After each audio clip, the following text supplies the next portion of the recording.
இன்றைக்கு ஜனங்களுக்கு வசனத்தின் வெளிச்சம் இல்லாததுனால, வெளிப்பாடு இல்லாததுனால அங்கேயும் இங்கேயும் அலைந்து திரிகிறாங்க. சுகத்துக்காக, ஆசீர்வாதத்துக்காக, செழிப்புக்காக, இது போல நீடித்த ஆயுளுக்காக என்ன செய்கிறாங்க? சபையா அலைந்து திரிகிறாங்க. அங்கேயும் இங்கேயும் மாறி மாறி என்ன செய்து கொண்டிருக்கிறாங்க? பொருட்களுக்காக, சாமானுக்காக என்ன செய்கிறாங்க? ஒரு இடத்துல நிலைத்திருக்காம, ரட்சிக்கப்பட்ட ஜனங்கள் நிலைத்திருந்து கர்த்தரை அறிந்து கொள்ளாம அங்கேயும் எங்கேயும் அலைந்து திரிகிறாங்க. ஆனால் ஆண்டுடைய சித்தம் என்னது? ஆண்டுடைய விருப்பம் என்னதுண்டா, ரட்சிக்கப்படுகிற ஜனங்கள் ஆண்டவர் அறியணும், சத்தியத்தை அறிகிற அறிவியல நிரம்பணும் என்று கர்த்தர் விரும்புகிறார். எத்தனை பேர் ஆமீன்னு சொல்றீங்க? ஏனென்றால் ரட்சிக்கப்பட்டவர்கள் சபையில அமர்ந்திருந்து, ஒரு சபையில நிலைத்திருந்து, சரியான சத்தியத்தை வெளிப்பாடுகளை பேசுகிற சபையில நிலைத்திருந்து அந்த கிறிஸ்துவ பற்றின நற்செய்திகளை தொடர்ந்து கேட்கும் போது பவுல் சொல்றார், கிறிஸ்துவின் சுவிசேஷத்தை குறித்து நான் வெட்கப்படேன். கிறிஸ்துவின் சுவிசேஷத்தை குறித்து நான் வெட்கப்படேன். முன்பு ஜூதரிலும் பின்பு கிரேக்கரிலும் ரட்சிக்கப்படுகிற அனைவருக்கும் அது தேவ பலன் அளிக்குது. அப்ப இந்த சுவிசேஷம் என்ன செய்து, நாங்கள் ஒவ்வொரு நாளும் ஆண்டுடைய வசனத்தை தியானிக்கும் போது, இரவும் பகலும் தியானிக்கும் போது, நாங்கள் வசனத்தை ஒவ்வொரு நாளும் கேட்கும் போது, ஒவ்வொரு நாளும் நாங்கள் வசனத்தோடு இணைந்தவர்களாக இருக்கும்போது அது நமக்கு என்ன செய்தண்டா, ஒவ்வொரு நாளும் இந்த வார்த்தை நமக்கு பலனை தருது. எத்தனை பேர் ஆமேன்னு சொல்றீங்க? ஆண்டுடைய வசனம் நமக்கு என்னத்தை தருது? பலனை தருது. இன்னைக்கு பாருங்க, நிறைய பேருக்கு சோர்வு, அசதி. ஏனென்றால் வசனமாகி அந்த சத்துணவை, அந்த ஆவிக்குரிய உணவை அவங்க உட்கொள்றதே கிடையாது. ஆனால் ஒவ்வொரு நாளும் நீங்கள் என்ன செய்யுங்க, ஆண்டுடைய வசனத்தை உங்களுக்குள்ள எடுத்துக்கொண்டு பாருங்க. ஆண்டவர் அதிகாலையில் தேடி பாருங்க, வசனத்தை கேட்டு பாருங்க. அந்த நாள் முழுவதும் ஆண்டவர் உங்களை ஆச்சரிய விதமாக, அற்புத விதமாக நடத்துவார். எத்தனை பேர் ஆமேன்னு சொல்றீங்க? உங்களுக்குள்ள இருக்கிற ஆவியானவர் உங்களை பலப்படுத்துவார். சில சோர்வுக்குரிய சூழ்நிலைகள் உங்களுக்கு எதிராக வந்தாலும் உள்ள இருக்கிற ஆவியானவர் அந்த சூழ்நிலைகளை முறியடித்து உங்களை பலப்படுத்துவார். உங்களுக்கு அன்றைக்கு தேவையான பலனை அவருடைய வசனத்தின் மூலமா தருவார். உங்களுக்குள்ள இருந்த அவர் வசனத்தை நினைப்பூட்டுவார். எத்தனை பேர் ஆமேன்னு சொல்றீங்க? அப்ப விசுவாச வாழ்க்கைன்றது அது என்னதுண்டா, எப்பயோ ஒருக்க வாழ்றது இல்லை. விசுவாச வாழ்க்கைன்றது அனுதினமும் நாங்கள் விசுவாசத்துல தான் வாழ்றோம். பைபிள்ல பவுல் சொல்றார், நாங்கள் தரிசித்து நடவாமல் விசுவாசித்து நடக்கிறவர்களா இருக்கிறோம். எல்லாம் சொல்லுங்க, நான் தரிசித்து நடவாமல் விசுவாசித்து நடக்கிறவனா இருக்கிறேன். வேதம் சொல்லுது, விசுவாசிக்கிறவன் பதறான். கர்த்தரை நம்பி வாழ்றவன், கடவுளை சார்ந்து வாழ்றவன், கடவுளை ஆதாரமா கொண்டு வாழ்றவன், அவன் பதற மாட்டான், பயப்பட மாட்டான், கவலைப்பட மாட்டான், சோர்வோடையே இருக்க மாட்டான், தோல்விக்குள்ளேயே இருக்க மாட்டான். விசுவாசிக்கிறவன், கர்த்தர் எனக்காக யாவையும் செய்வார். எத்தனை பேர் ஆமேன்னு சொல்றீங்க? கர்த்தர் என் சூழ்நிலைகளை மாற்றுவார், என் பிரச்சனைகளை மாற்றுவார் என்ற நம்பிக்கையோட சந்தோஷமா வாழுவான், சமாதானமா வாழுவான். எத்தனை பேர் ஆமேன்னு சொல்றீங்க? ரைட். அப்ப விசுவாச வாழ்க்கைன்றது நாங்கள் தொடர்ந்து பார்த்து கொண்டு வரணும். நம்முடைய அன்றாட வாழ்க்கையில நாங்கள் வாழ்ற வாழ்க்கை தான் விசுவாச வாழ்க்கை. விசுவாச வாழ்க்கைன்றது வேலைக்கு போகாமல் வீட்டில் சும்மா கிடந்து கர்த்தர் போஷிப்பார்ன்றது முட்டாள்தனமான வாழ்க்கை இல்லை. விசுவாச வாழ்க்கைன்ற என்னண்டா, ஆண்டவரை நம்பி நான் சில ஆண்டவருடைய வசனத்துக்கு வசனம் சொல்லுகிறபடி சரியான காரியங்களை தொழிலை நான் செய்யும் போது, நான் சரியான விதத்தில் படிக்கும்போது, கடவுளுடைய வழியில் நான் நடக்கும்போது, ஆண்டுடைய வசனம் சொல்லுது, அவரை விசுவாசித்து, அவருடைய வார்த்தையை விசுவாசித்து நான் செய்கிறது எல்லாம் எனக்கு வாய்க்கும். எத்தனை பேர் ஆமேன்னு சொல்றீங்க? நீங்க ஆண்டவரை விசுவாசிச்சு, ஆண்டுடைய வார்த்தையை விசுவாசிச்சு, ஒவ்வொரு நாளும் கர்த்தரையும் அவருடைய வசனத்தையும் விசுவாசிச்சு நீங்க எதெல்லாம் செய்கிறீங்களோ அதெல்லாம் நிச்சயமாகவே வாய்க்கும். கர்த்தர் எல்லாவற்றையும் என்ன செய்வார்? அவர் வாய்க்க பண்ணுவார். ரைட். அப்போ நாங்கள் தொடர்ந்து இதை பார்த்துட்டு வர்றோம். இன்றைக்கு நாங்கள் 8 தொடக்கம் 10வது வசனம் வரைக்கும் நாங்கள் பார்க்க போகிறோம்.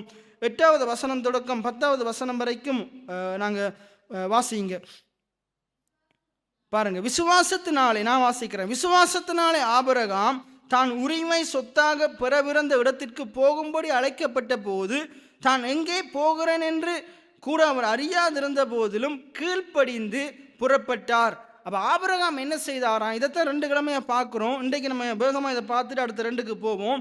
விசுவாசத்தினால் ஆபிரகாம் என்ன செய்தாராம்?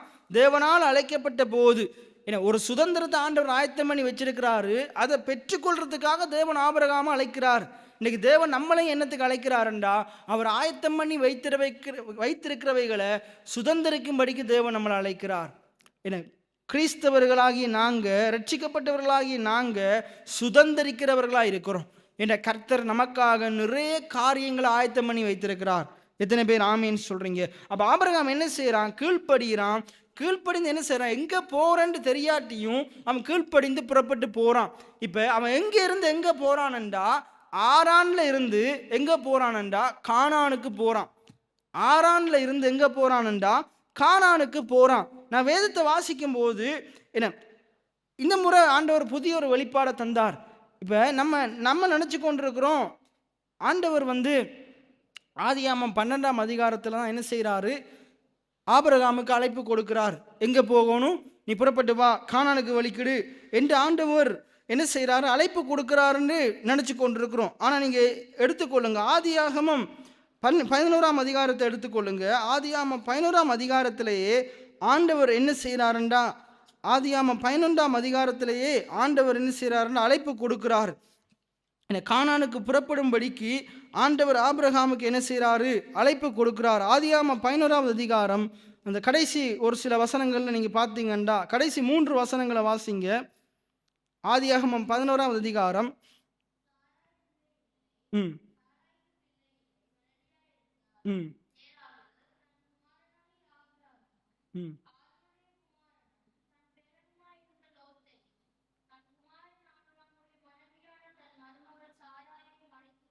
ம்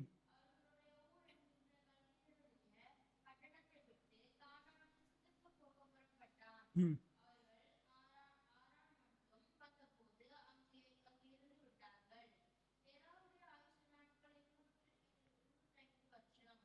ரைட். அந்த இடத்துல சொல்லுது பாருங்க, 12ஆம் அதிகாரத்துல தான் ஆண்டவர் சொல்றாரு என்னது, கானானுக்கு புறப்படுன்னு சொல்றாரு. ஆனா அதுக்கு முதல் அதிகாரத்திலேயே பாருங்க என்ன நடக்குதுண்டா, அவங்க கானானை நோக்கி தான் புறப்படுறாங்க. அவங்க கல்தேருடைய ஊராகிய அந்த ஊர், அதாவது இன்றைக்கு மொசப்பத்தேமியான்னு சொல்லுவாங்க. ஏன்னா அந்த மொசப்பத்தேமியா நம்ம வரலாறுல எல்லாம் படிப்பீங்க. அந்த இடத்திலிருந்து அதுதான் ஆபிரகாமுடைய சொந்த ஊர். ஏன்னா அதுக்கு இன்றைய பேர் யோர்தானோ ஏதோ ஒரு பேர், ஜோர்தான் நினைக்கிறேன். அப்ப அந்த இடத்திலிருந்து, அந்த கல்தேருடைய ஊர், அந்த ஊர் எனப்படுகிற கல்தேருடைய இடத்திலிருந்து, அந்த மொசப்பத்தேமியால இருந்து அவங்க என்ன செய்யறாங்க? தேராக என்ன செய்யறாரு? ஆபிரகாமோட தந்தை என்ன செய்யறாரு? அவர் சிலை செய்கிறவரா இருக்கிறார். அது அப்போஸ்தலர்ல சொல்லப்படுது. அவங்க சிலை செய்கிறவர்களா இருக்கிறாங்க. ஆனா தேவன் அவங்களை அழைத்த போது அவங்க அங்கிருந்து என்ன செய்யறாங்க? புறப்பட்டு போறாங்க. புறப்பட்டு போற வழியில அவங்க எங்க எங்க நோக்கி போறாங்கன்ற கானானை நோக்கி தான் போறாங்க. அந்த இடத்துல தெளிவா சொல்லுது, அவங்க கானானை நோக்கி போறாங்க. 31ஆம் வசனத்தை பாருங்க. தேராகு தன் குமாரனாகி ஆபிரகாமையும் ஆரானுடைய குமாரனும் தன் பேரனுமாயிருந்த லோத்தையும் ஆபிரகாமுடைய மனைவியாக தன் மருமகள் சாரானையும் அழைத்து கொண்டு அவர்களுடைய ஊர் என்கிற கல்தேருடைய பட்டணத்தை விட்டு கானான் தேசத்துக்கு போக புறப்பட்டான். எங்க போக புறப்பட்டாங்க? கானானுக்கு போக புறப்பட்டாங்க. அவங்க அங்க புறப்பட்டு போய் கொண்டிருக்கும் போது அவர்கள் ஆரான் மட்டும் வந்த போது அங்கேயே இருந்துட்டாங்க. அவங்களுடைய நோக்கம் பாருங்க, கானானா இருந்தது. ஆனால் இடையில போனோடனே ஆரான், இதுக்கு மேலே போக முடியாது. என்ன நினைச்சாங்களோ தெரியல. நமக்கு இந்த வாழ்க்கையே போதும், நமக்கு கானான் நமக்கு தேவையில்லை, நம்ம ஆரான்லே இருந்துருவோம், இருக்கிற இடம் தெரியாமல் இருந்துட்டு போயிடுவோம், இதுவும் போதும்ன்ற ஒரு வாழ்க்கை. அப்படியே ஆரான்ல இருந்துட்டாங்க. ஆனால் அது கடவுளுக்கு சித்தம் கிடையாது. கர்த்தருடைய விருப்பமே என்னது? அவங்க எங்கே போகணுன்றது கர்த்தருடைய விருப்பம்ண்டா, அவங்க கானானுக்கு போகணும்ன்றதான் கர்த்தருடைய விருப்பமாக இருக்குது. ஏனென்றா கர்த்தர் கானானை அவர்களுக்காக ஆயத்தம் பண்ணி வைத்திருக்கிறார். இன்றைக்கு கர்த்தர் நமக்கு ஒரு சிறப்பான வாழ்க்கையை ஆயத்தம் பண்ணி வைத்திருக்கிறார். இன்றைக்கு நம்முடைய வாழ்க்கையிலையும் பாருங்க, இன்றைக்கு இந்த நமக்குள்ள எப்பயுமே என்னுடைய எண்ணமும் உங்களுடைய எண்ணமும் என்னவா இருக்குமெண்டா, எப்பயுமே நாங்கள் என்னத்தை விரும்புகிறோம்? நான் வளரணும், நான் முன்னேறணும், என் பிள்ளைகள் வளரணும், அவங்க முன்னேறணும், அவங்க நல்லா இருக்கணும். இதில் தேராவுடைய விருப்பம் என்னது? அதுதான் என்னது, நாங்கள் ஒரு நல்ல இடத்துல இருக்கணும், நாங்கள் ஒரு நல்ல ஒன்றை இல்லாமல் இருக்கக்கூடாது, நல்ல இடத்துக்கு போகணும், நாங்கள் முன்னேறணும். அப்போ அதனால தான் என்ன செய்கிறாங்க? அந்த நல்ல எண்ணத்தினால தான் என்ன செய்கிறாங்க? அவங்க ஒரு படி என்ன செய்கிறாங்க? ஊர் என்கிற அவங்களுடைய அந்த பழைய வாழ்க்கையை ஒழித்து போட்டு அதை விட்டுட்டு ஒரு புதிய வாழ்க்கையை நோக்கி போகிறாங்க. ஆனால் என்ன பிரச்சனை வந்துச்சோ தெரியலை, என்ன எதிர்மறையான சூழ்நிலை வந்துச்சோ தெரியலை. அவங்க இடையில போகும்போது அந்த ஆரான்லேயே தங்கிட்டாங்க. ஆனால் ஆரானில் தங்கினோடனே அது ஒரு சேஃப் சோனாக மாறிடுச்சு. இதிலே இருந்துருவோன்னு நினச்சிட்டாங்க. இன்றைக்கி நம்மளும் அப்படித்தான்.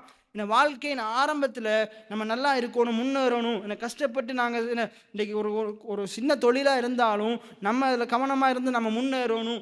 எல்லாம் நம்ம அப்படி என்ன செஞ்சோம், இன்றைக்கி வாழ்க்கையில் ஓரளவு வளர்ந்து வந்துட்டோம். ஆனால் இன்றைக்கி நம்முடைய நினைப்பு என்னவா இருக்குது? அனைவருடைய நினைப்பு, அப்பா இது போதும், இப்படியே இருந்துருவோம், இப்படியே இருந்துருவோன்று நம்ம நினைக்கிறோம். ஆனால் கர்த்தர் நம்மளை அதுக்கு அழைக்கலை, இதிலும் மேலானவைகளை சுதந்திரிக்கும்படிக்கு அழைத்திருக்கிறார். எத்தனை பேர் ஆமேன்னு சொல்கிறீங்க? ஆனால் தேராகு ஆபிரகாமுடைய சொந்த இடம் அவங்களுடைய நிலைமை கல்தேயருடைய ஊராக இருக்கலாம். ஆனால் அவங்க அங்கேருந்து ஆரானுக்கு வர்றது கடவுளுடைய சித்தம் இல்லை. அவங்க அங்கேருந்து கானான சுதந்திரிக்கிறது தான் கர்த்தருடைய சித்தம். இன்றைக்கு நீங்கள் அநேகர் நினச்சி கொண்டிருக்கலாம், நீங்கள் எங்கேயோ இருந்து இந்த உதயபுரத்தில் நல்ல வீடை கட்டி பிள்ளைகளை பெற்று 2-3 காணியை வாங்கி அவங்களை கல்யாணம் முடிக்கிறது தான் கர்த்தருடைய சித்தம்னு நீங்கள் நினச்சி கொண்டிருக்கலாம். அது கர்த்தருடைய சித்தம் கிடையாது. நீங்கள் அதை பார்க்கிலும் மேலான நிலைமைக்குள்ளே போகணும் என்று கர்த்தர் விரும்புகிறார். இன்னும் அதிகமாக பெருகணும் என்று விரும்புகிறார். இன்னும் அதிகமாக எல்லாத்துலையும் முன்னேறணும் என்று விரும்புகிறார். எத்தனை பேர் ஆமேன்னு சொல்கிறீங்க? அப்போ இன்றைக்கி நிறைய பேர் இப்படியும் நினைக்கிறாங்க. இப்படின்னு சொல்லலாம், ஞாயிற்றுக்கிழமை மட்டும் சேர்ச்சுக்கு போனால் காணும், ஞாயிற்றுக்கிழமை மட்டும் சேர்ச்சுக்கு போனால் காணுமென்று இன்றைக்கி நிறைய பேர் இந்த ஆரானோடு நிற்கிறாங்க. அது கடவுளுடைய சித்தம் கிடையாது. இன்னும் அதிகமாக ஆண்டவரை நீங்களும் நானும் தேடணும் என்று விரும்புகிறார். இன்னும் அதிகமாக ஜெபிக்கணும் என்று விரும்புகிறார். இன்னும் அதிகமாக அவருடைய வசனத்தை கேட்கணும் என்று விரும்புகிறார். வார்த்தையை தியானிக்கணும் என்று விரும்புகிறார். ஆரானோடு நின்று விடக்கூடாது. பக்கத்துக்குள்ள ஆளை பார்த்து சொல்லுங்க, ஆரானோடு நின்று விடக்கூடாது. எத்தனை பேர் ஆமேன்னு சொல்கிறீங்க? உங்களுக்கு அந்த கானான் எப்படின்னு தெரியாவிட்டாலும் கர்த்தர் சொல்கிறாரு கானானை நோக்கி போ. எத்தனை பேர் ஆமேன்னு சொல்கிறீங்க? கர்த்தர் சொல்கிறாரு கானானை நோக்கி போ. நான் நினைக்கிறேன், இப்படியே நான் யோசித்து பார்த்தேன், ஏன் இப்படி ஆரானில் நின்றாங்க? ஒருவேளை தேராகவும் அந்த லோத்து அவங்கெல்லாம் வரும்போது அந்த ஆரான் கொஞ்சம் ஆசீர்வாதமாக இருந்திருக்கும் போல, கொஞ்சம் நல்ல அழகான செழிப்பான தேசம் போல் இருந்திருக்கும் போல. இங்கே சாப்பாடு இருக்குது, நீர் இருக்குது, நல்ல வேலை இருக்குது, படிப்பு இருக்குது. ஆகையினால இதோட நின்றுவோம். இதுக்கு மேலே கானான் தான், நம்ம கானானை நோக்கி தான் புறப்பட்டோம். சரி, அவ்வளோ பெரிய வாழ்க்கையெல்லாம் நமக்கு தேவையில்லை, இதே போதும்னு நினச்சி என்ன செஞ்சிட்டாங்க, அந்த அற்ப புத்தி சொற்ப புத்தினால அங்கேயே தங்கிடலாமோடு நினச்சாங்க போல. ஆனால் கர்த்தருடைய விருப்பம் என்னண்டா, அதை ஏன் கர்த்தர் அவனை அங்கேருந்து அங்கே அழைச்சிட்டு போகிறாங்கண்டா வடிவா சொல்லுது. யாத்திராகமம் 3:8 சொல்லுது, அந்த கானானை துன்மார்க்கர் அனுபவித்து கொண்டிருக்கிறாங்க. அந்த கானானில் இருக்கிற வளமான வாழ்க்கையை ஏத்தியர், எமோரியர், எபூசியர், பெரிசியர் இவங்கெல்லாம் என்ன செய்கிறாங்க, இந்த துன்மார்க்கர்கள் அனுபவித்து கொண்டிருக்கிறாங்க. ஆனால் கர்த்தருக்கு துன்மார்க்கர்கள், கர்த்தர் உண்டாக்கின அந்த வளமான உலகத்தை வாழ்க்கையை அனுபவிக்கிறது கர்த்தருக்கு சித்தம் கிடையாது. வேதம் சொல்லுது, துன்மார்க்கருடைய ஆசீர்வாதங்களை நீதிமானுக்காகத்தான் வைக்கப்பட்டிருக்கிறது. அப்போ கானான் அது துன்மார்க்கனுக்குரியதல்ல, பாவிகளுக்குரியதல்ல, துன்மார்க்கருக்குரியதல்ல. கானான் யாருக்குரியதுண்டா? கானானின் வாழ்க்கை யாருக்குரியதுண்டா? கர்த்தரை நம்பி கர்த்தரை விசுவாசித்து கர்த்தரை ஆதாரமாக கொண்டு வாழுகிறவர்களுக்குரியது. எத்தனை பேர் ஆமேன்னு சொல்கிறீங்க? அதனால தான் கர்த்தர் ஆபிரகாமுக்கு சொல்கிறார், கானான் இன்றைக்கு துன்மார்க்கருடைய கையில் இருக்கலாம், ஏத்தியர், எமோரியர், எபூசியருடைய கையில் இருக்கலாம், ஆனால் அது என்னுடைய சித்தம் அல்ல. கானான் ஆண்டவரை நம்புகிற கர்த்தரை தெய்வமாக கொண்டிருக்கிற உனக்குரியது, உனக்கு சொந்தமானது, உனக்கு சுதந்திரமானது. அதை நான் உனக்கு வாக்கு பண்ணுறேன், அதை நான் உனக்கு கொடுப்பேன் என்று கர்த்தர் சொல்கிறார். எத்தனை பேர் ஆமேன்னு சொல்கிறீங்க? இன்றைக்கு அதே போல தான், இன்றைக்கி நம்ம இருக்கிற இடத்துல நம்மளை காட்டிலும் துன்மார்க்கர்கள் வளமாக இருக்கலாம், ஆசீர்வாதமாக இருக்கலாம், நல்லா இருக்கலாம். ஆனால் நான் உங்களுக்கு சொல்கிறேன், கர்த்தர் அவைகள் எல்லாவற்றையும் நமக்கு சொந்தமாக சுதந்திரமாக தந்திருக்கிறார். அவைகளை நாங்கள் சுதந்திரிக்கும்படிக்க செய்வார். எத்தனை பேர் ஆமேன்னு சொல்கிறீங்க? ஆகையினால இன்றைக்கி நம்ம ஆறான்லேயே இருந்துடக்கூடாது. அதான் நான் அடிக்கடி பிரசங்கம் பண்ணும்போது சொல்லுவேன், இன்றைக்கு நம்ம மற்றாக்களை போல வாழணுமெண்டா நமக்கு வசனம் தேவையில்லை, பிரசங்கம் தேவையில்லை, ஜெபம் தேவையில்லை, ஒன்றுமே தேவையில்லை. ஏன்னா மற்றாக்களை போல துன்மார்க்கமாக இருந்து கொண்டு நம்மளோட சோழியை பார்த்து கொண்டு இருந்தால் மற்றாக்களை போல இருக்கிற மாதிரி இருந்துடலாம். ஆனால் நாங்கள் ஒரு வித்தியாசமாக தேவனால் வேறு பிரிக்கப்பட்டவர்களாக இருக்கணுமா இருந்தால், ஏன்னா ஒரு உப்பாக ஒளியாக மலை மேலுள்ள பட்டணமாக இருக்கணுமா இருந்தால், கடவுள் வாக்குத்தத்தம் பண்ணின அந்த மேலான வாழ்க்கையை நாங்கள் சுதந்திரிக்கணுமா இருந்தால், ஏன்னா அது இதுலையும் இப்போ வாழ்கிறதுலையும் பெரிதானவைகளை காணணுமா இருந்தால், நாங்கள் ஆண்டவரை தேடணும், அவருடைய வசனத்தை தேடணும். அவரில் நிலைத்திருக்கும் போது ஆண்டவர் பனையை போல, லீபனோனில் கேதுருவை போல வளர செய்வார்.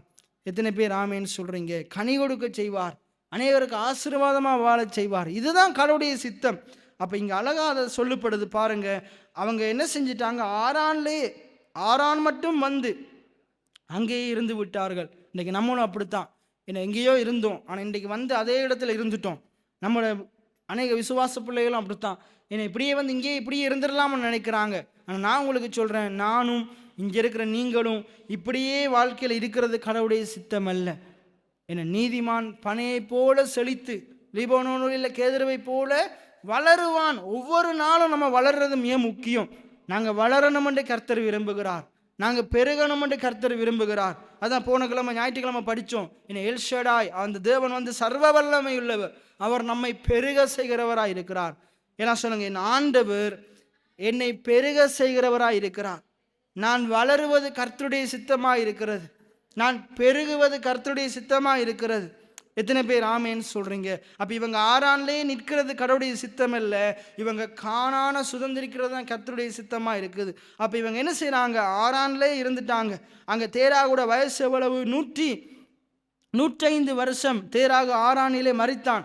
அவ தேராக என்ன செஞ்சிட்டான்? ஆறான்லே வாழ்ந்து ஆறான்லே மறிச்சிட்டான். ஆனால் கர்த்தர் வந்து கர்த்தருடைய சித்தம் கிடையாது. தேராக அங்கேயே மறிக்கிறது, அங்கேயே கிடக்கிறது. ஆனால் தேராவுக்குள்ள ஒரு எண்ணம் இருந்தது. ஊரில் இருக்கும்போது என்ன எண்ணம்? நான் கானானுக்கு போகணும், என்ன கானானுக்கு போகணும். ஆனால் பலவிதமான சோர்வு, அசதி, தோல்வியின் எண்ணங்கள், இதனால் என்ன செஞ்சிட்டான்?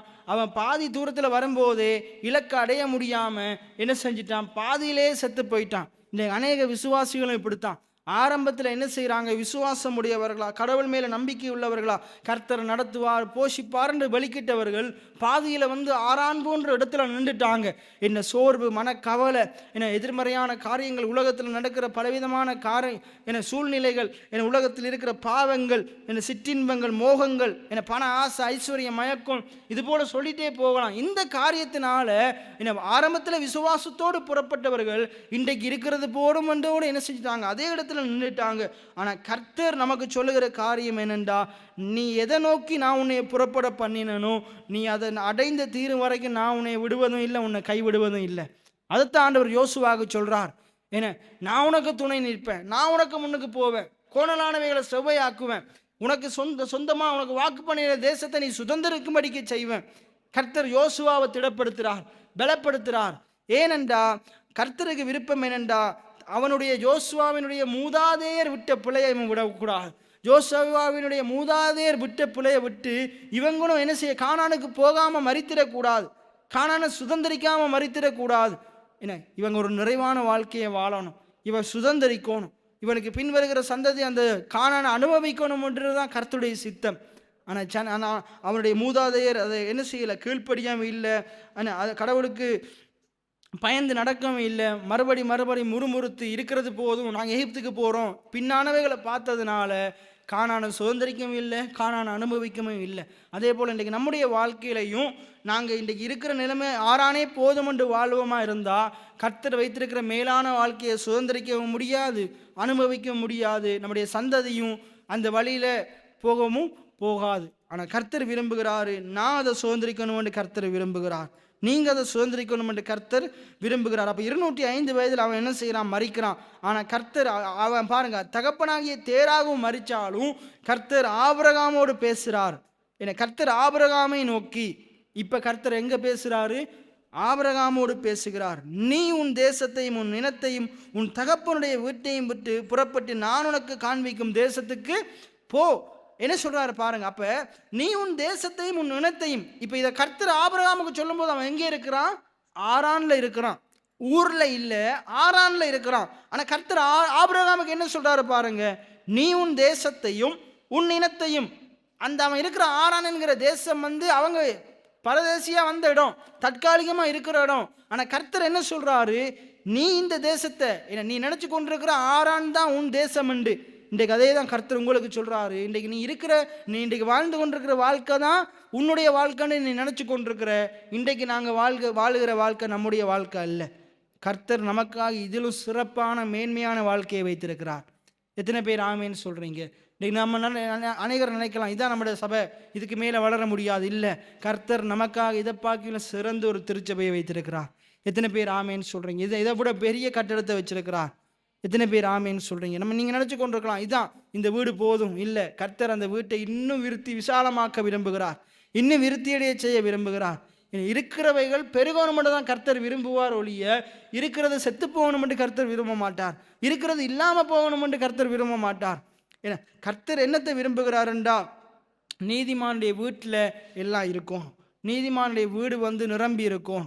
எத்தனை பேர் ஆமீன்னு சொல்றீங்க? நீதிமான் நன்றா இருந்தால் பட்டணம் கலிகூரும்.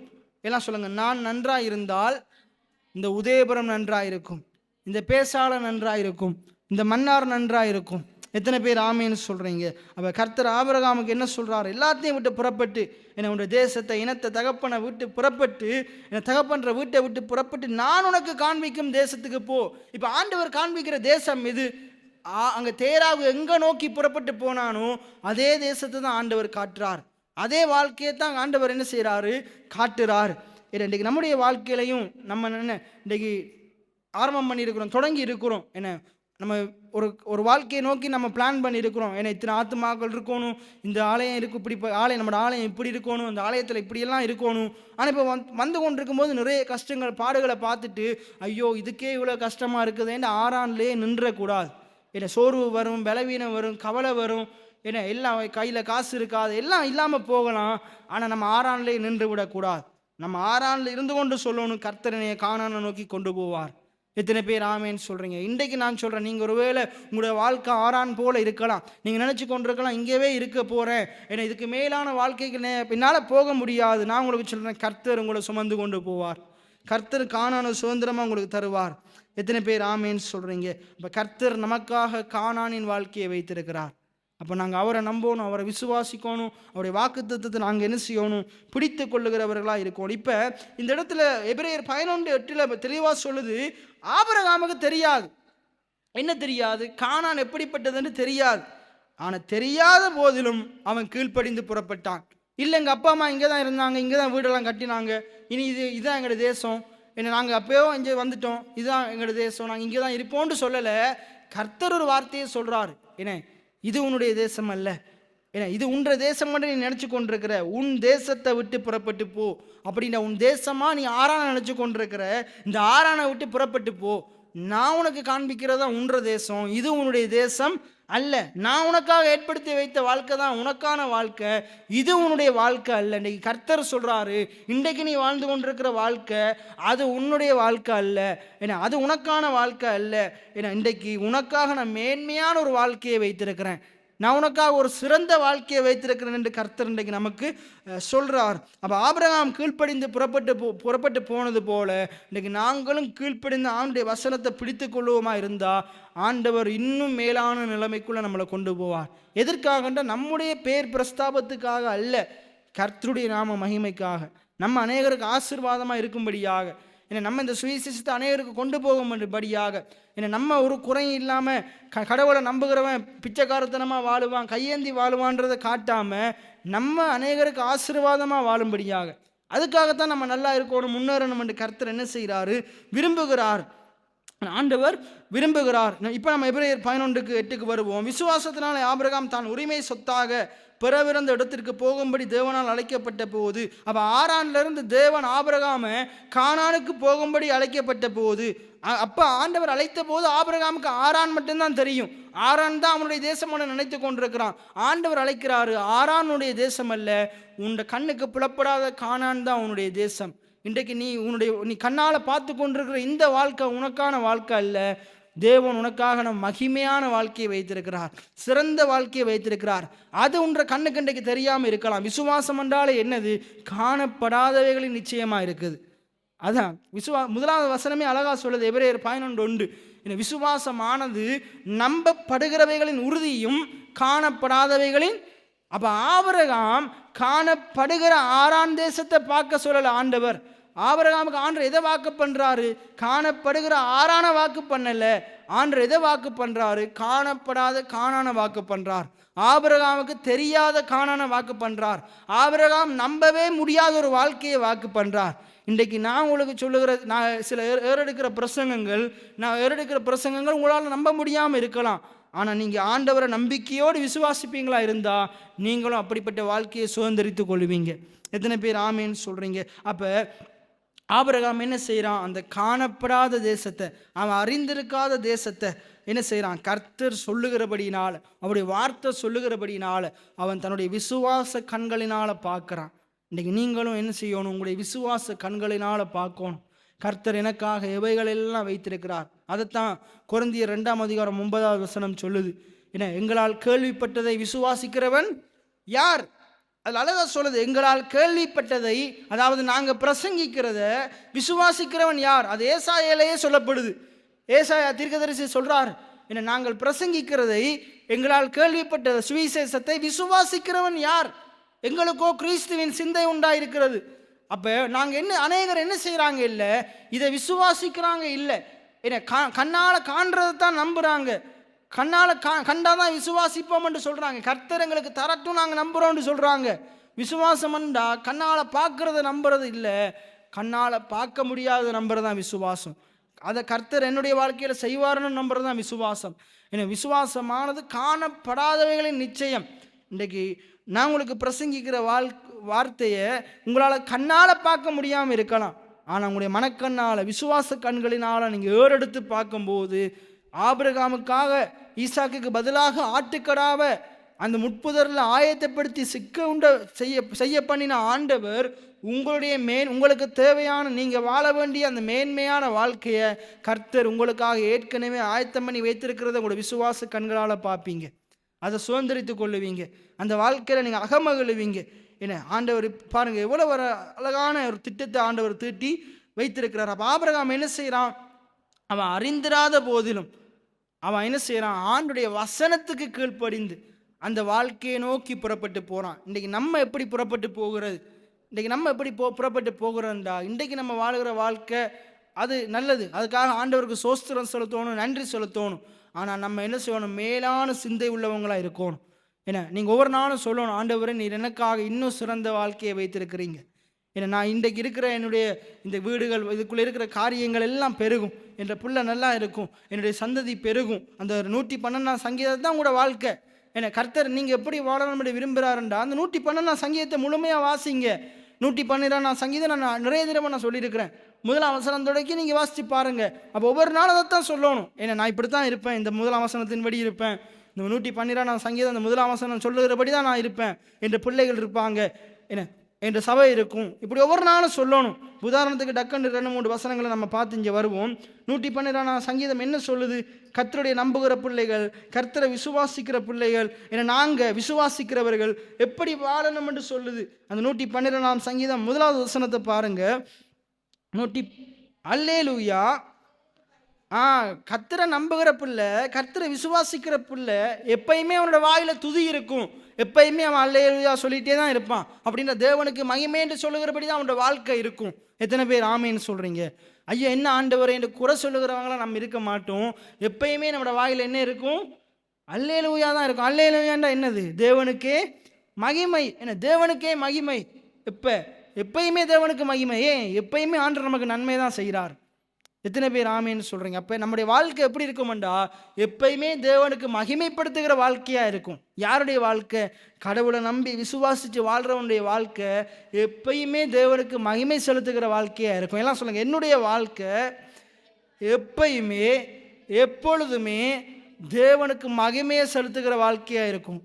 எத்தனை பேர் ஆமேன்னு சொல்கிறீங்க? பாருங்க, அல்லேலூயா, கர்த்தருக்கு பயந்து அவருடைய கட்டளைகளில் அப்படின்னு அவருடைய வசனத்தில் மிகவும் பிரியமாக இருந்து. அப்போ நம்முடைய வாழ்க்கை எப்படி இருக்கும்? எப்பயுமே கடவுளுக்கு மகிமை செலுத்துகிற வாழ்க்கையாக இருக்கும். 2வது அதில் சொல்லுது, என்ன செய்வோம்? நம்ம எப்பயுமே அவருடைய வசனத்தை பிரியத்தோடு வாசிப்போம், அவருடைய வசனத்தை பிரியத்தோடு கேட்போம். இன்றைக்கு நான் விசுவாசிக்கிற என்னுடைய வாழ்க்கை அப்படித்தான் இருக்குது. கர்த்தரை மகிமைப்படுத்துகிற வாழ்க்கையாக இருக்குது, ஆண்டுடைய வசனத்தை கேட்குற தியானிக்கிற வாழ்க்கையாக இருக்குது. நான் விசுவாசிக்கிற உங்களோட வாழ்க்கையும் அப்படித்தான் இருக்குது. அப்படித்தான் எப்பயுமே இருக்கணும். எத்தனை பேர் ஆமேன்னு சொல்கிறீங்க?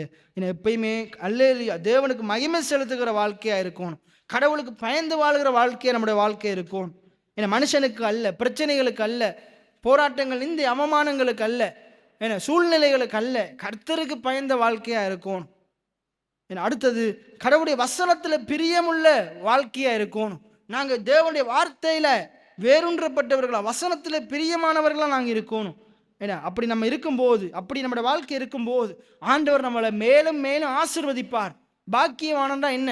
நான் அடிக்கடி சொல்லுவேன், பாக்கியவானண்டா என்ன? இருக்கிற நிலைமையை விட முன்னேறுறது, ஏன்னா வளர்றது, பாக்கியவானண்டா இன்னொரு அர்த்தம் பேறு பெற்றவன். ஏன்னா பாக்கியவானன்னா என்ன அர்த்தம்? பேறு பெற்றவன், ஆசீர்வதிக்கப்பட்டவன். பேறு பெற்றவனா என்னது? ஒன்றுமே இல்லாத ஒரு தாயின் கர்ப்பத்தில் ஒரு குழந்தை பேறு உண்டாகிறதா என்னது? ஒரு பேறு பெற்றோ என்ன குழந்தை பேறு மகப்பேறுன்னு சொல்லுவோம். அப்போ பேறு பெற்றவர்கள்ன்றா என்னது? நம்முடைய வாழ்க்கையில் ஆண்டவர் புதிய ஒரு ஆசீர்வாதத்தை சேர்க்கிறார். பிள்ளைகள் கர்த்தரால் வரும் சுதந்திரம், கர்த்தருடைய ஈவு, கர்த்தர் கொடுக்குற ஆசீர்வாதம். அப்போ பேருண்டா என்னது? கர்த்தர் நம்முடைய வாழ்க்கையில் என்ன செய்கிறார்? அதான் பைபிளில் மத்தேயு 6:33 சொல்லுது, முதலாவது தேவனுடைய ராஜ்யத்தையும் அவருடைய நீதியையும் தேடுங்கள், அப்பொழுது இவைகளெல்லாம் உங்களுக்கு கூட. அப்போ உங்களுடைய வாழ்க்கையில் நீங்கள் இதெல்லாம் செய்யும்போது, கடவுளுக்கு மகிமையை செலுத்தும் போது, கடவுளுக்கு பயந்திருக்கும் போது, அவருடைய வசனத்தில் பிரியமாக இருக்கும்போது, ஆண்டவர் உங்களுடைய வாழ்க்கையில் மேலும் ஒரு ஆசீர்வாதத்தை கூட சேர்க்கிறார். எத்தனை பேர் ஆமேன்னு சொல்கிறீங்க? நன்மையும் கிருபை உங்களை பின்னுக்கு தொடர்ந்து வருகிற நன்மையும் கிருபையும் உங்களை கட்டி பிடிக்குது, உங்களை அரவணைக்குது, உங்களோட வாழ்க்கையில் ஒன்றாகுது.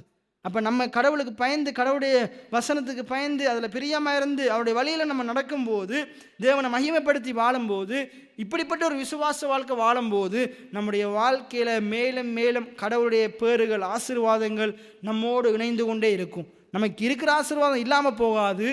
என்ன பைபிள் சொல்லுது? நீதிமானுடைய சிரசின் மேல் ஆசீர்வாதம் தங்கும், இல்லாமல் போகாது, குறைவடையாது. அதனால தான் சங்கீதக்காரன் சொல்கிறாரு, கர்த்தரன் மேய்ப்பராக இருக்கிறார், நான் தாழ்ச்சி அடையேன், நான் குறைவடையேன். அவர் என்னை பெருக செய்வார் ஒழிய குறைவடைய செய்ய மாட்டார். என்ன சொல்லுங்க? என் மேய்ப்பராகிய என் ஆண்டவர் என்னை பெருக செய்கிறவராய் இருக்கிறார், என்னை குறைவின்றி நடத்துகிறவராய் இருக்கிறார், என்னை போஷிக்கிறவராய் இருக்கிறார், என்னை உடுத்து வைக்கிறவராய் இருக்கிறார். எத்தனை பேர் ஆமேன்னு சொல்றீங்க? என்னுடைய வாழ்க்கையில் புதிய புதிய ஆசீர்வாதங்களை, நன்மைகளை சேர்க்கிறவராய் இருக்கிறார். கர்த்தர் நன்மை செய்கிறவர். அழகா தேவனுடைய வார்த்தை சொல்லுது. அதுக்கு அடுத்து சொல்லுது பாருங்க, அவன் மட்டும் இல்லை, அவனுடைய சந்ததி, அவனுடைய பிள்ளைகளுடைய பிள்ளைகள் இந்த பூமியில பலத்திருப்பார்கள், செம்மையானவர்களாக இருப்பாங்க, அவங்களுடைய வம்சங்கள் ஆசீர்வதிக்கப்பட்டிருக்கும். அடுத்த வசனம் சொல்லுது, ஆஸ்தி ஐஸ்வர்யம் அவங்களோட வீட்டில் இருக்கும், அவங்களுடைய நீதி என்றென்றைக்கும் விளங்கும், அவங்களுடைய இருள வெளிச்சம் உதிக்கும். ஆண்டவர் அவங்களோட கூட இருந்து இரக்கமும் மன உறக்கமும் நீதியும் உள்ளவனா அவங்களை இருக்க வைப்பார். அவங்க கடன் வாங்க மாட்டாங்க, அவங்களா போய் அநேகருக்கு கடன் கொடுப்பாங்க. ஏன்னா தங்கள் காரியங்களை நியாயமானபடி நடப்பிப்பாங்க. அவங்க எந்த பொல்லாப்பும் செய்ய மாட்டாங்க. ஏன்னா பணம் சம்பாதிக்கிறதுக்கு குறுக்கு வழியில் போக மாட்டாங்க, தேவையில்லாத காரியத்தில் ஈடுபட மாட்டாங்க. அவங்க எப்பயுமே அசைக்கப்படாது இருப்பாங்க. அப்படின்னா என்னது? எப்பயுமே கடவுளுக்குள்ள நிலைத்திருப்பாங்க, வசனத்துக்குள்ள நிலைத்திருப்பாங்க, அங்கேயும் இங்கேயும் அலைந்து தெரிய மாட்டாங்க, ஓடி அலைய மாட்டாங்க, அசைக்கப்படாது இருப்பாங்க. ஏன்னா கடவுளுடைய காரியத்தில் தொடர்ந்து நிலைத்திருப்பாங்க. அதுக்கு அடுத்து எவ்வளோ நிறைய காரியம் அவங்க துர்ச்செய்தியை கேட்கறதுனால, ஏன்னா அங்கே சுனாமி, இங்கே சுனாமி, அங்கே அழிவு, இங்கே அழிவு, ஏன்னா இதெல்லாம் கண்டு பயப்பட மாட்டாங்க. அவங்களுடைய இருதயம் கர்த்தரை நம்பி திடனா இருக்கும். ஏன்னா என்ன துர்ச்செய்தி வந்தாலும், அந்த அழகா சொல்லுது 7வது வசனம், துர்ச்செய்தியை கேட்கிறதுனால் அவன் பயப்படான், அவன் இருதயம் கர்த்தரை நம்பி திடனா இருக்கும். இன்னைக்கு நான் உங்களுக்கு சொல்றேன், எத்தனை கெட்ட செய்தி வந்தாலும், உலகத்தில் என்ன அட்டூழியம் அநியாயம் என்ன நடந்தாலும், கர்த்தரை நம்பி வாழுகிற என்னையை எதுவும் சேதப்படுத்தாது. நான் பயப்பட மாட்டேன். இன்னைக்கு அதான் படித்தோம், நான் பயப்பட மாட்டேன், என் தேவன் என்னோடு கூட இருக்கிறார், அவருடைய வல்லமையுள்ள வார்த்தை என்னோடு கூட இருக்குது, என் இருதயம் கர்த்தரை நம்பி திடனா இருக்கும். என்ன கடவுளை நம்பி வாழ்றவன் திடனா இருப்பான், பயப்படாது இருப்பான், திகிலுக்கு தூரமா இருப்பான். எத்தனை பேர் ஆமீன்னு சொல்றீங்க? அவன் இருதயம் உறுதியா இருக்கும். ஏன்னா அவனுடைய சத்துருக்கள், ஏன்னா அவனுடைய எதிரிகளுடைய முடிவை காண மட்டும் அவன் பயப்பட மாட்டான். இன்றைக்கு உங்களுக்கு எதிராக, எனக்கு எதிராக எத்தனை எதிரிகள் சத்துருக்கள் வந்தாலும், கர்த்தர் நம் கண் முன்பாக அவர்களை ஆண்டவர் முறியடிப்பார், சிதறி ஓட பண்ணுவார். அப்போ நானும் நீங்கள் எப்படி இருப்போம்? 9ஆம் வசனம் சொல்லுது, வாரி இறைப்போம். ஏன்னா வாரி அள்ளுவோன்னு சொல்லலை, வாரி இறைப்போம். மற்றவங்களுக்கு ஏராளமாக கொடுப்போம், ஏழைகளுக்கு கொடுப்போம். ஏன்னா எங்களுடைய நீதி என்றென்றைக்கும் நிற்கும், நம்முடைய கொம்பு மகிமையாய் உயர்த்தப்படும். துன்மார்க்கர்கள் அதை கண்டு மடிவாகி தங்கள் பற்களை கடித்து கரைந்து போவார்கள். துன்மார்க்கருடைய ஆசை அழியும். எப்படி சொல்லுது பாருங்க, துன்மார்க்கர்கள் இருக்கிறது இல்லாமல் போயிடும். துன்மார்க்கர்கள் என்ன செய்வாங்க? கரைஞ்சு போயிடுவாங்க. என்ன சவுக்காரன் கரைஞ்சு போகிறது போல துன்மார்க்கர் இல்லாமல் போயிடுவாங்க, கரைஞ்சு போயிடுவாங்க. அவங்களுக்கு இருக்கிறது இல்லாமல் போயிடும், கரைஞ்சு போயிடும். அவங்களுடைய ஆசை அழியும். என்ன துன்மார்க்கருடைய ஆசை அழியும், இல்லாமல் போயிடும். நீதிமொழி 10:11 சொல்லுது. என்ன 10ஆம் அதிகாரம் 11ஆம் அதிகாரங்களில் சொல்லுது, நீதிமானுடைய ஆசை நன்மையே, நீதிமானுடைய ஆசையை கர்த்தர் நிறைவேற்றுவார். நீதிமானுடைய மன விருப்பத்தின்படி கர்த்தர் அவனுக்கு அருளை செய்வார். எத்தனை பேர் ஆமேன்னு சொல்றீங்க? அப்ப துன்மார்க்கனுடைய ஆசை தான் இல்லாம போதும். கர்த்தர் என்னுடைய உங்களுடைய ஆசைகளை, அதாவது கடவுளுக்கு பயந்து அவருடைய வழியில் நடக்கிற, அவரை விசுவாசிக்கிற, அவரை ஆதாரமாக கொண்டிருக்கிற, அவரை மேன்மைப்படுத்தி வாழ்கிற என்னையும் உங்களையும் என்னை ஆண்டவர் ஆசீர்வதிப்பார். நம்முடைய வாழ்க்கையில் நன்மைகளை கூட்டி சேர்ப்பார். நன்மையின் கிருபை நம்மளை தொடரும்படிக்கு செய்வார். நம்முடைய ஆசைகளை நிறைவேற்றுவார். எத்தனை பேர் ஆமேன்னு சொல்றீங்க? நமக்கு எதிராக வருகிறவர்களை ஆண்டவர் நியாயத்தில் கொண்டு வந்து நிறுத்துவார். ஏன்னா நம்ம அசைவுறாது இருப்போம். நம்மளை கடவுளை நம்பி நம்முடைய இருதயம் கர்த்தருக்குள்ள மகிழ்ந்திருக்கும். இப்படித்தான் நம்முடைய வாழ்க்கை இருக்கும். இந்த 112ஆம் சங்கீதத்தின்படி தான் நம்முடைய வாழ்க்கை இருக்கும். அப்போ இந்த 112ஆம் சங்கீதத்தின்படி நாங்கள் வாழணும் தான் கர்த்தர் விரும்புகிறார். ஆறானில் கிடக்கணும் மட்டும் கர்த்தர் விரும்பலை. கானானுக்கு போய் இந்த 112ஆம் சங்கீதம் சொல்லுகிறபடி வாழணும் மட்டும் கர்த்தர் விரும்புகிறார். அப்போ ஆண்டவர் ஆபிரகாமுக்கு இதைத்தான் வாக்கு பண்ணுறார். ஆபிரகாம் கீழ்ப்படிஞ்சு புறப்பட்டு போகும்போது கர்த்தர் அவனை கானானை நோக்கி என்ன செய்கிறாரு? புறப்பட பண்ணி போகிற வழியில் எல்லாம் என்ன செய்கிறார்? நிறைய துர்ச்செய்தி வருது, நிறைய பிரச்சனைகள் வருது. ஆனால் ஆண்டவர் அற்புத விதமாக, அதிசய விதமாக என்ன செய்கிறாரு? அவனுடைய சந்ததியை கானானுக்குள்ளே கொண்டு போய் சேர்க்கிறார். அதில் யார் கானானுக்குள்ளே போனாங்க? கடைசி வரைக்கும் கடவுளை விசுவாசித்து ஆண்டவருடைய வார்த்தையை பிடித்து கொண்டிருந்த அவனுடைய சந்ததி தான், ஆபிரகாமுடைய சந்ததி தான் கானானுக்குள்ளே போச்சுது. கீழ்ப்படியாமல் முறுமுறுத்து என்ன சூழ்நிலைகளை பார்த்து பயந்து கவலைப்பட்டு எதிர்மறையாக பேசி கொண்டிருந்தவங்க கானானுக்குள்ளே போகலை. இன்றைக்கு நம்முடைய வாழ்க்கையிலே அப்படித்தான். நீங்கள் விசுவாசிச்சிங்கன்னா கடவுள் உங்களுக்காக வைத்திருக்கிற மேன்மையான வாழ்க்கைக்குள்ளே போவீங்க. நீங்கள் இந்த காதால கேட்டு இந்த காதால விட்டு வார்த்தையை அற்பமாக எண்ணுவீங்களா இருந்தால், இந்த 112ஆம் சங்கீதம் சொல்லுகிறபடி இப்படியெல்லாம் வாழையிலுமான்னு சந்தேகப்படுவீங்களா இருந்தால், இதை நீங்கள் வாயில் இருதயத்தில் வைக்காமல், இல்லை எனக்கு இருக்கிறது போதும் நாராயணல தான் இருப்பீங்களா இருந்தால் அங்கேயே தான் இருக்க போகிறீங்க. ஆனால் நானும் நீங்களும் இந்த 112ஆம் சங்கீதம் சொல்லுகிறபடி என்னை கர்த்தர் வாக்குத்தத்தம் பண்ணின அந்த மேன்மையான வாழ்க்கையை வாழணும் என்று கர்த்தர் விரும்புகிறார். எத்தனை பேர் ஆமேன்னு சொல்கிறீங்க? அப்போ இதைத்தான் அந்த 8வது வசனம் சொல்லுது. விசுவாசத்தினாலே ஆபிரகாம் தான் உரிமை சொத்தாக பெறவிருந்த அந்த கானானை நோக்கி போகும்படிக்கு அழைக்கப்பட்ட போது அவன் கானான் எப்படி இருக்கும்னு தெரியாட்டியும் அவன் என்ன செய்தான்? அறியாதிருந்த போதும் தேவனுடைய வசனத்துக்கு கீழ்ப்படிந்து புறப்பட்டு போனான். இப்போ 9வது வசனத்தை வாசிங்க. எபிரேயர் 11:9.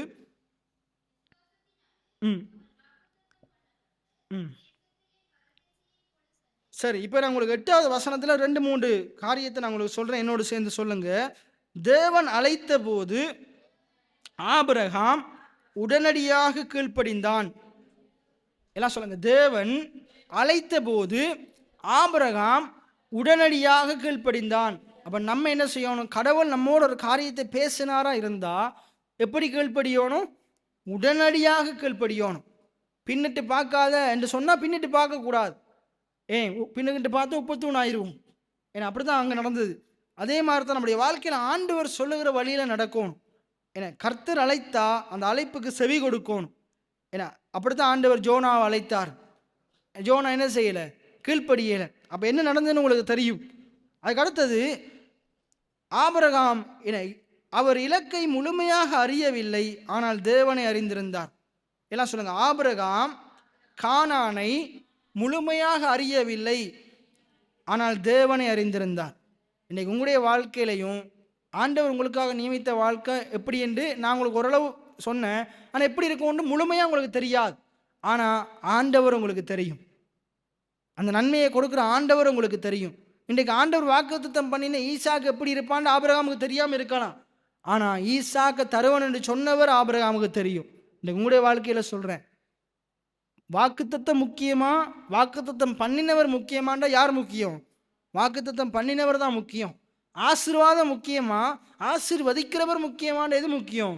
ஆசீர்வதிக்கிறவர் தான் முக்கியம். அப்போ நான் உங்களுக்கு சொல்கிறேன், ஆசீர்வதிக்கிற ஆண்டவரை பாருங்க, வாக்குத்தத்தம் பண்ணின ஆண்டவரை பாருங்க.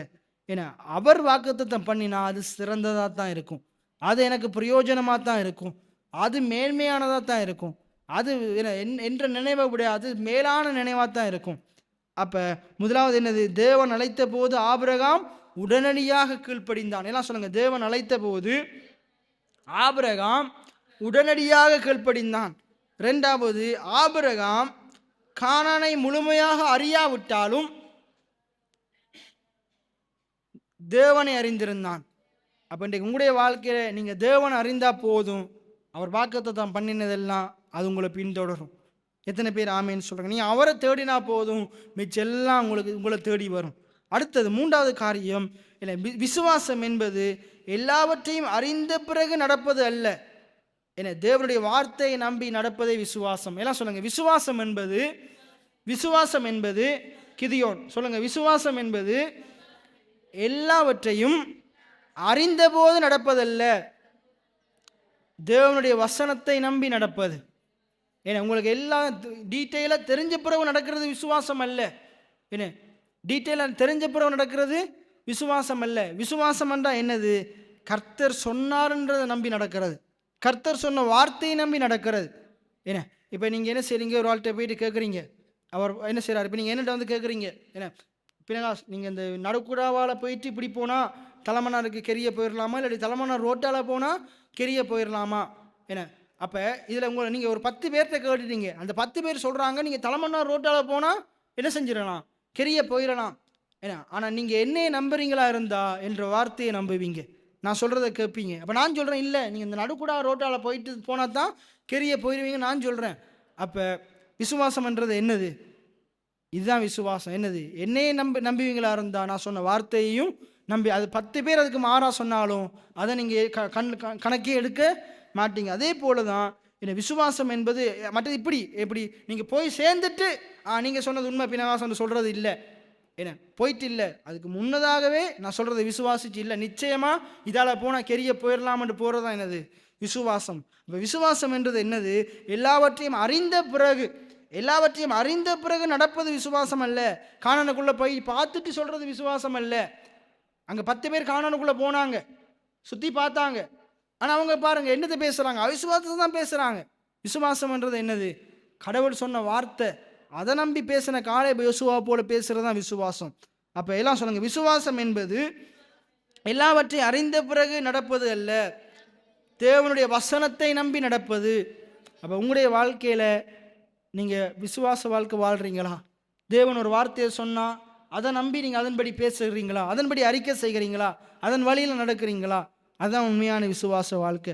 இல்லை கடவுளை எனக்கு தரட்டும், ஆசீர்வதிக்கட்டும், என்ன அதுக்கப்புறம் நான் சில காரியங்கள் இல்லை, அது விசுவாச வாழ்க்கை.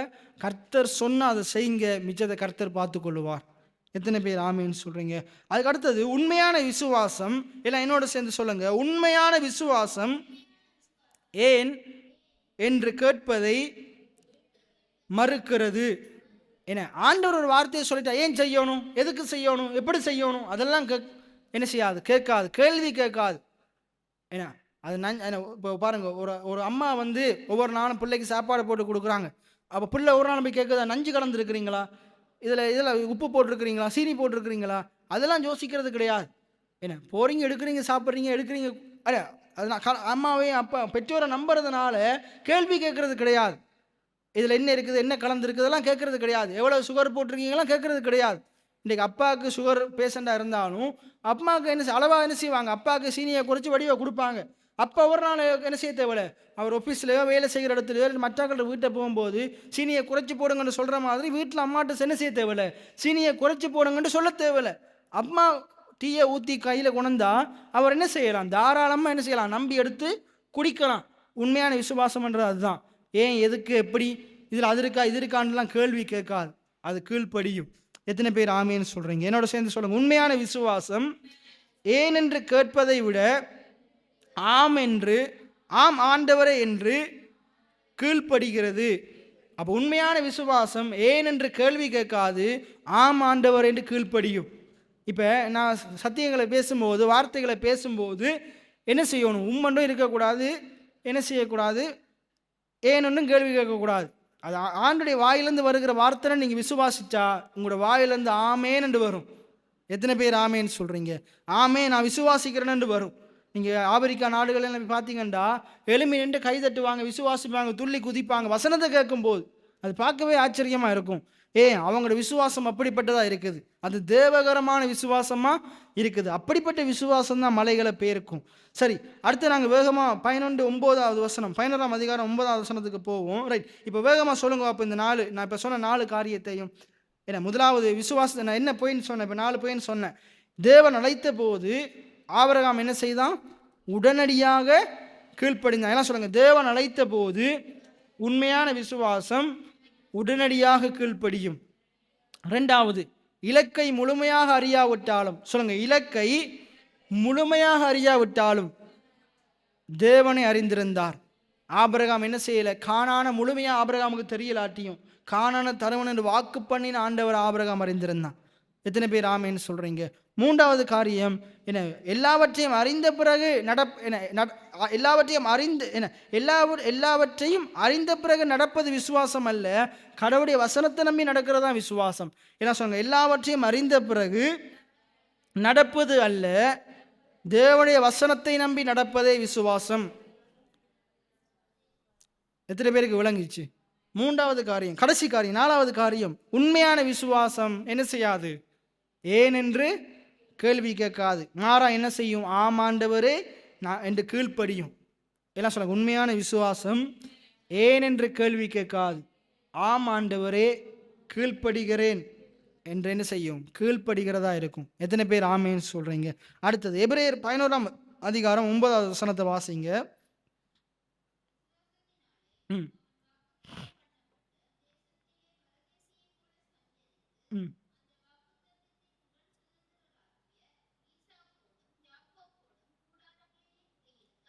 அங்க என்ன செய்து பாருங்க, ஆண்டவர் ஆபிரகாமுக்காக என்ன செய்யறாரு? வாக்கு பண்றார். கானான என்ன செய்யறாரு? வாக்கு பண்றார்.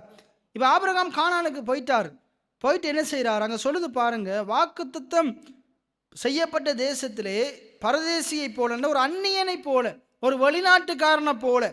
என்ன ஒரு பரதேசின்னா ஒன்றுமில்லாதவன் இல்லை. பரதேசி என்றா வெளிநாட்டுக்காரன், அந்நியனை போல என்ன செய்யறான்? இருக்கிறான். என்ன அந்நியனை போல அந்த தேசத்துல இருக்கிறான். அதுக்கு அடுத்த வசனத்தை பாருங்க. ஏனெனில் ஏன் அப்படி இருக்கிறான்? ஏன் ஒரு கூடாரம் போட்டு இருக்கிறான்? அவனும் அவனுடைய சந்ததியும் ஏன் அப்படி இருக்கிறாங்கண்டா, அதுக்கு அடுத்த வசனத்தை வாசிங்க.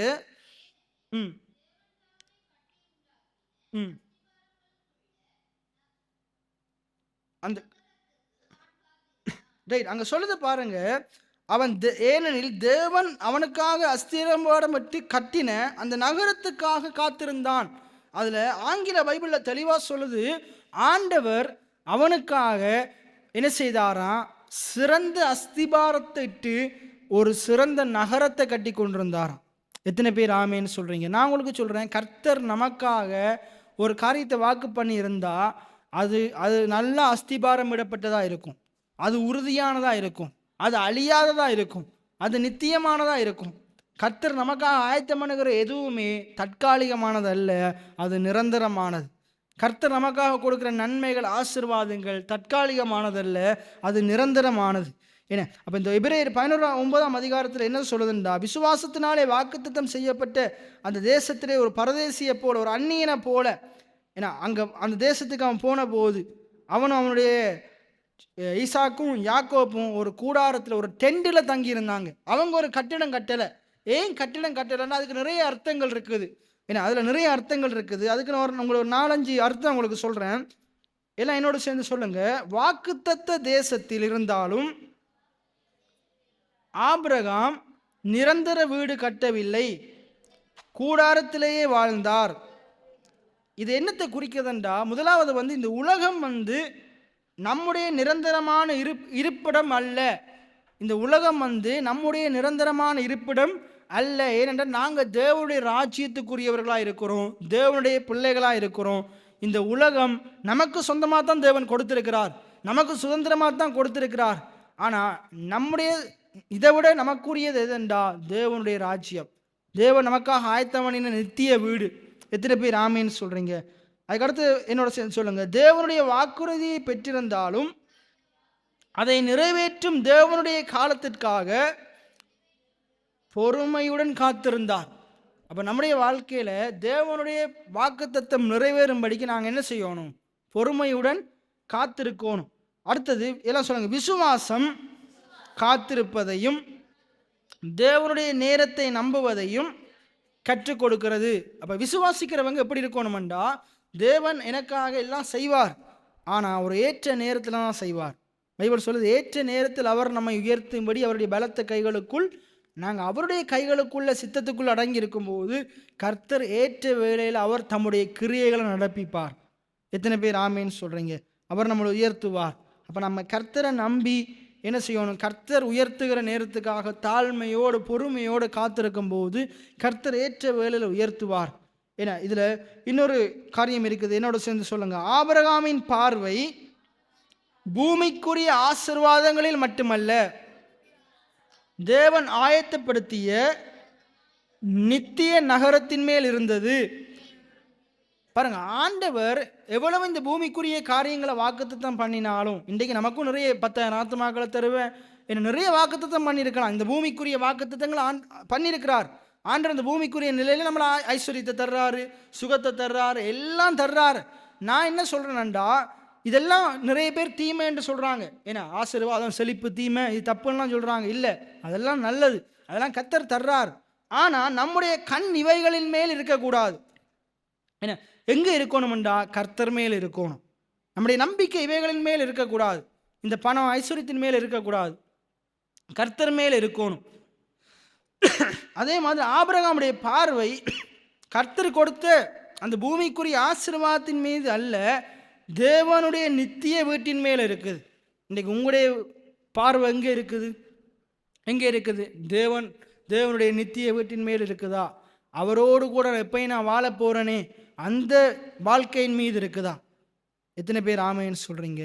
நான் தேவனோடு என்றென்றைக்கும் ஒரு நாள் அவரோடு கூட வாழ போறேன், அந்த வாழ்க்கையை நோக்கி நம்ம போய் கொண்டிருக்கிறோம். ஆகையினால் இந்த வாழ்க்கைக்கு தேவையானதை அவர் தருவார். அதை நோக்கி இருக்கிறவர்களுக்கு இந்த உலகத்தில் எந்த குறை இருக்காது. எத்தனை பேர் ஆமேன்னு சொல்றீங்க? அடுத்தது என்னோட சேர்ந்து சொல்லுங்க. அஸ்திவாரங்களை உடைய நகரம் என்பது தேவனுடைய நித்திய ராஜ்யத்தையும் பரலோக மகிமையையும் சுட்டி காட்டுகிறது. என்ன சொல்லுங்க? விசுவாசம் உள்ள மனிதன் தற்காலிக உலகத்தை மட்டும் நோக்காமல் நித்தியத்தை நோக்கி வாழ்கிறான்.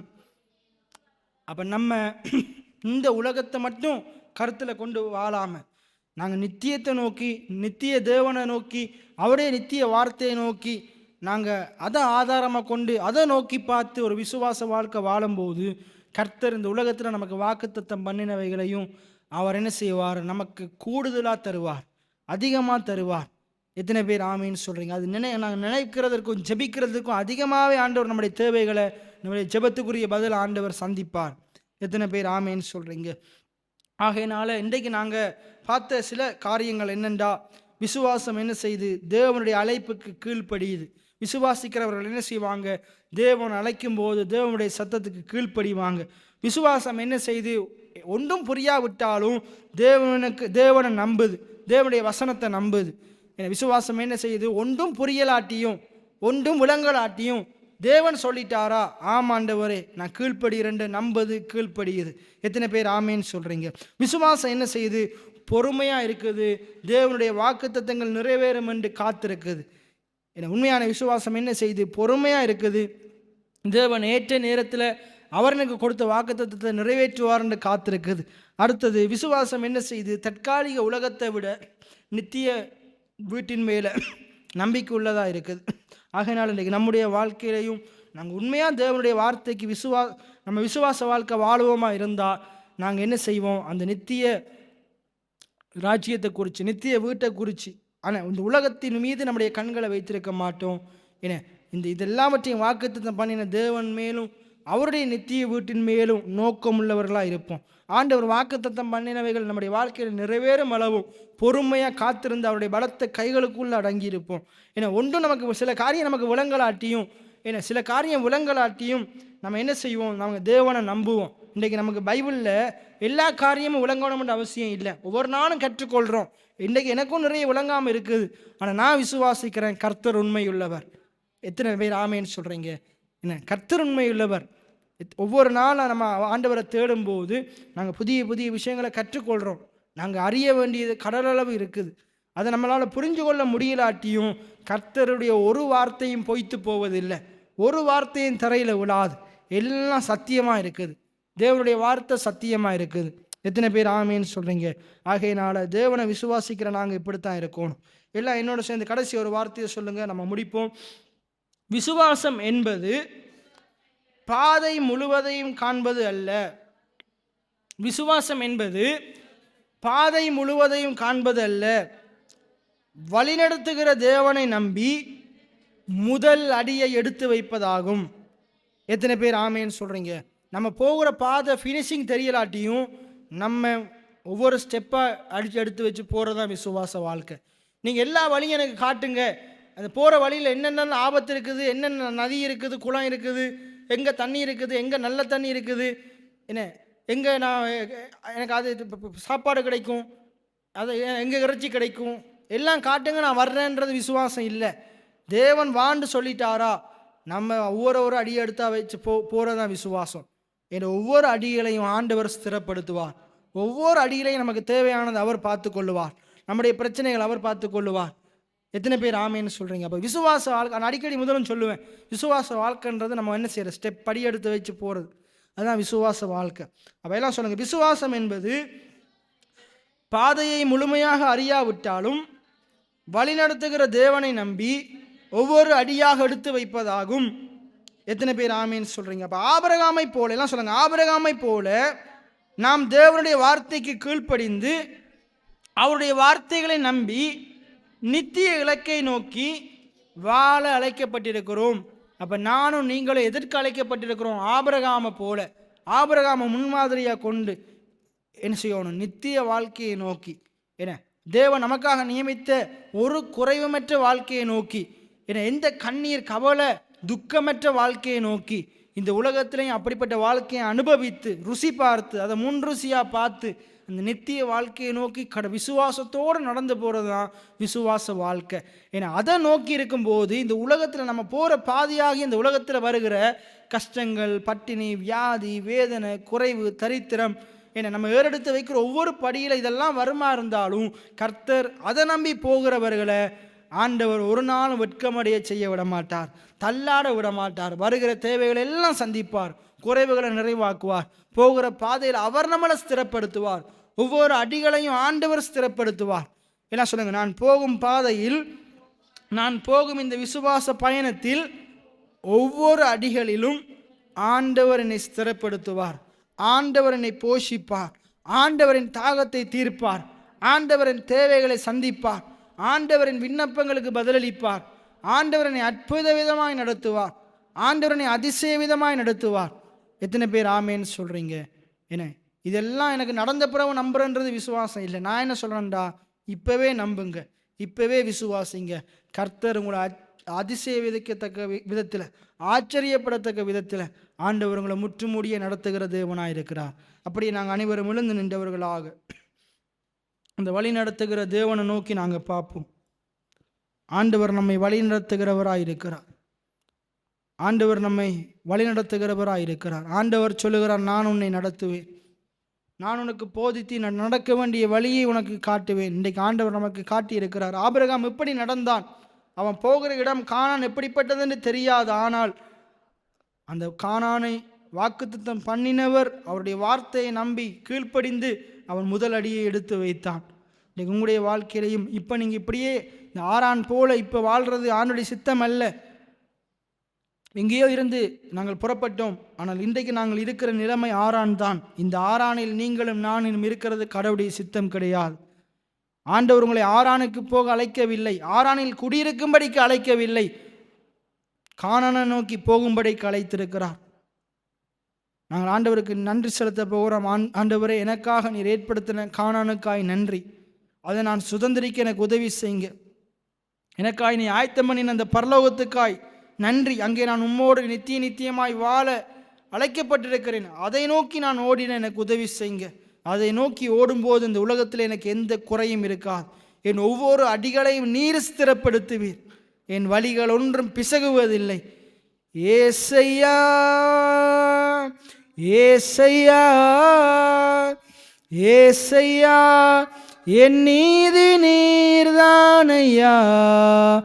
ஏசையா ஏசையா ஏசையா, என் நீதி நீர்தானையா. ஏகோவாசிக்கேனோ நீர்தானையா, எங்கள் நீதி தெய்வம் நீர்தானையா.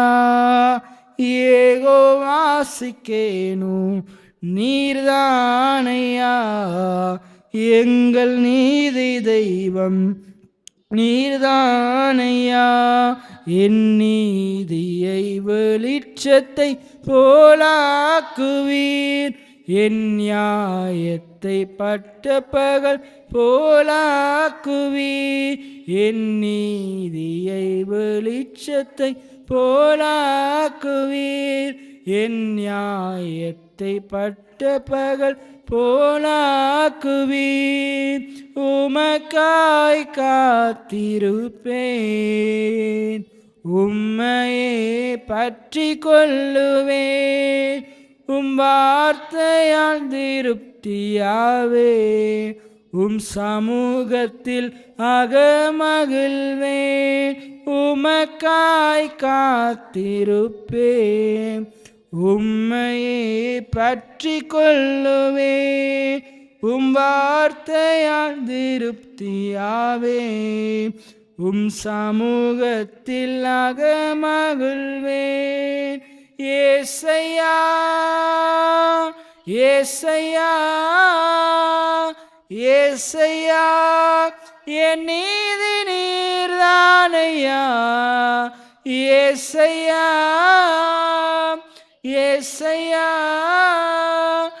ஏசையா என் நீதி நீர்தானையா, ஏகோவாசிக்கேனோ நீர்தானையா எங்கள் நீதி தெய்வம், நீர்தானையா ஏகோவாசிக்கேனோ நீர்தானையா எங்கள் நீதி தெய்வம், நீர்தானையா.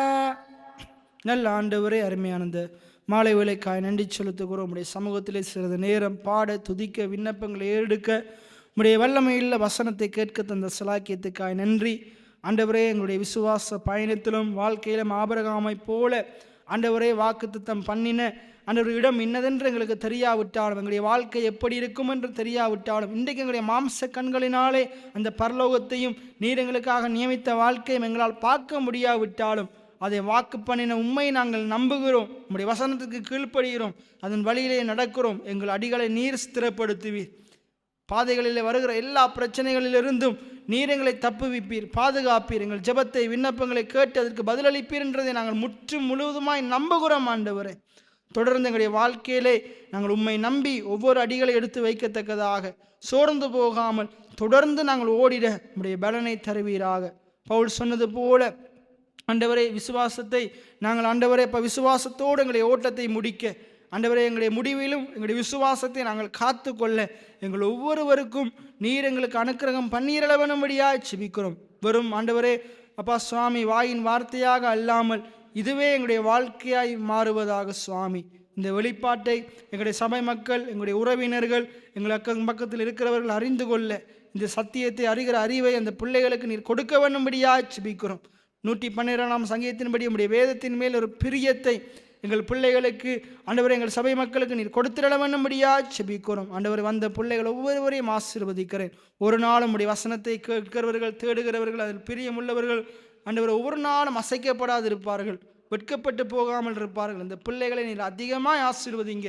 இப்பொழுது இருக்கிற ஆறானிலேயே இருந்து விடாதபடிக்கு தேவன் வாக்குத்தத்தம் பண்ணின கானானின் அந்த திருப்தியான வாழ்க்கையை நோக்கி இந்த பிள்ளைகள் ஓடிட அந்த கிறிஸ்துவின் சிந்தை உள்ளவர்களாக என்னையும் இந்த பிள்ளைகளையும் நீர் வைத்திருக்க வேண்டும்படியாய் செபிக்கிறோம். இதற்கு மாறாக பிசாசு கொண்டு வருகிற எல்லா எண்ணங்களையும் கிறிஸ்து இயேசுவின் சிந்தைக்கு கீழ்ப்படுத்துகிறோம்.